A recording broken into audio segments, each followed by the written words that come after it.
Ćao svima i dobrodošli, ja sam Snežana. U okviru ovog videa pričat ću malo o ciljevima, čisto onako spontano da vam kažem par stvari o tome. Znam da je januar mesec, da je kod nas Srba nekako sasvim očekivano, podrazumevano, da se tamo negde do 15. 16. januara ništa o tome ne priča, ništa ne radi po tom pitanju, a onda se vratimo u normalne radne navike i 20. 21. već se pitamo gde nam je prošlo mesec dana, kad pre. Neki ljudi pišu ciljeve decembra meseca, znam neke koji su za to da je ipak bolje pisati septembra, kako bi nam ti novi ciljevi dali dodatnu energiju da završimo ove već započete i da od početka januara stvarno krenemo sa nekim konkretnim rezultatima. Što se mene tiče, ciljeve reprogramiram svakodnevno, uopšte malte ne svakodnevno.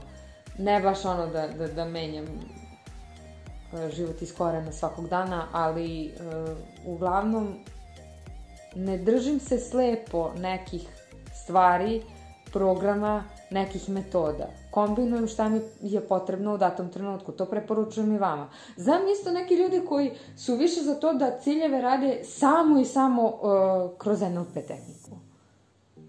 Za to možete da koristite i Reiki. Možda koristite i Theta Healing. Mislim, kako god vama da prija.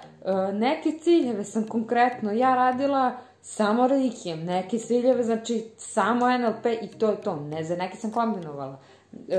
Postavim cilj po NLP metodi, a onda odradim Reiki tretman sa svrhom da se to manifestuje tako.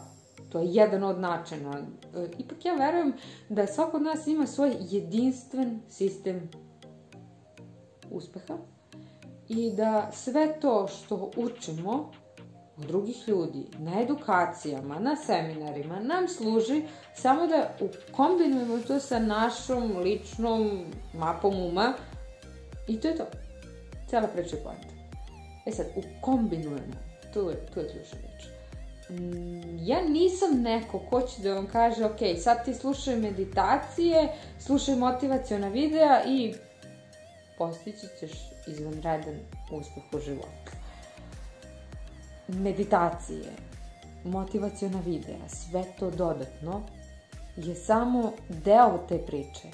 Ključ je u akciji i to da se razumemo ako se do sad već nismo razumeli. Slušanje meditacije i motivacionih videa jeste jedan od koraka i jeste jedan od... To je prosto voljni akt.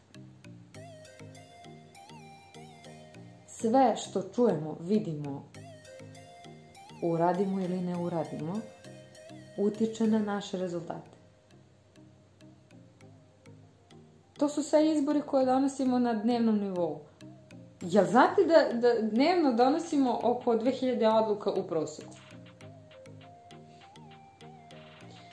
Da, ima i ona priča da neko baš želi da donese odluku u ponoć, pre početka nove godine, a onda se već tamo negde oko Božića kaje zato što se rodio, ne zato što je doneo neku odluku.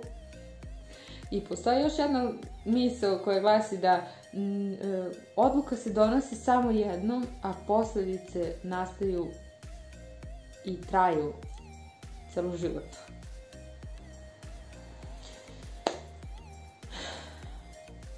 Dakle, suština je da stvarno izlazimo iz zone komfora i da prosto iz dana u dan samo napredujemo. Ok, neko bi sad rekao, znaš, pa dobro, ali potrebna mi je pauza. Pa jedno je odmarati se da bi regenerisao prosto telo, emocije, da se, što volimo da kažemo, da se sastaviš. Drugo je džabalebariti i stajati u zoni komfora samo zato što možeš to da rešiš i sutra.